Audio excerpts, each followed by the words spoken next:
And welcome back to another edition of Michaela Loves Gymnastics. How you guys doing today? Well, this is a very special video. I'm at work and I'm not supposed to be doing this, so forgive me. But I was requested by, and I hope I'm pronouncing your name right, Cassius Martin.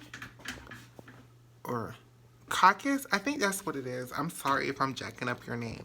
But he asked me to do a video about the decline of certain countries in elite level gymnastics right now. He named a few countries. He used Hungary, he used Bulgaria, he used Australia and Romania. So I'm going to talk about these countries and why I believe these countries have been on the decline in this new era of gymnastics. And I'm going to start with the first country that everybody wonders why they went into decline, and that is Team Romania. I personally think Team Romania don't understand this current code of points. They were very good at picking girls under the 10.0 system, but under this open scoring system, Team Romania has really struggled. And this is why.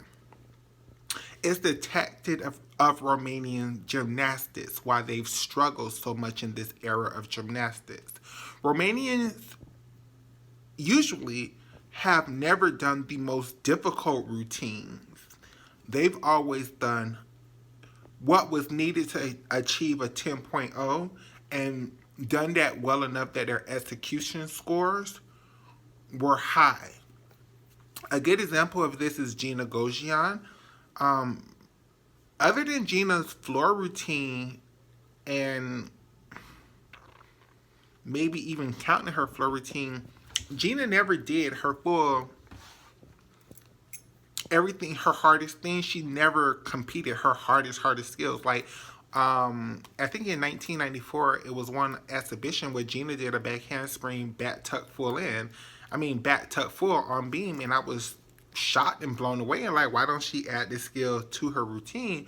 And by 1996, she completely taken away her back handspring, layout, step out. Some of the series, and the series she was using was her dismount was back handspring, double back. Lavinia Milosevic is the only one who really threw everything she had was Simona Armanar, and other than Flora and Vault, I'm pretty sure Simona had way more to give. Simona only did what she was comfortable with doing. So I think that's one of the major reasons why Team Romania has fallen back some. And then part two is between after 1994 and going into the 98 season, we have to remember that the reason why Team Romania was able to still be relevant in 08 and 2012 is because they were still holding on gymnasts from that 10.0 system from 2004. Catalina Pornora comes to mind. Sandra Isbasha, even though she joined the team, I think in 06, as a junior, she was still part of the team under that 10.0 scoring system. And after 2012, other than Larissa Yordaki, no other Romanian gymnast has been able to keep up with this 10.0, this open scoring system, because that's just not Romanian gymnastics. Romania would do very well under the NCAA scoring system. But under this open scoring system, I just don't think Team Romania basically does hard enough things to compete. Under this open scoring system, you really get to see the flaws in their gymnastics, that they weren't doing the hardest skills possible. They were just doing the easy skills, but the cleanest. That was the Romanian strategy, and that's just not a strategy that works under this 10.0, under this open scoring system. Bulgaria and Hungary, I think it's the same reason. Both teams just basically ran out of money to fund their sport. Australia is different though. Australia, what I think happened to Team Australia is that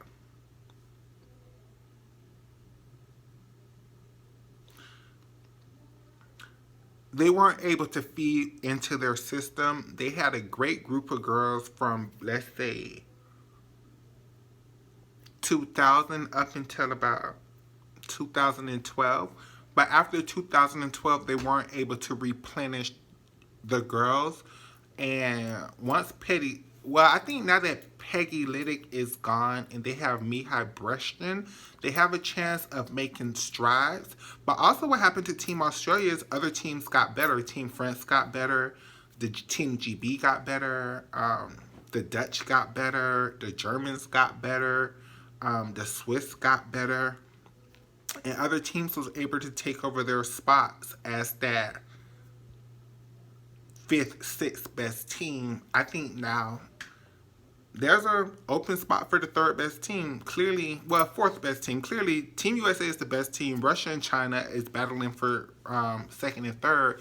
But after that, it's open. It could be GB on a good day. It could be France on a good day. It could be Canada on a good day. It could be Brazil on a good day.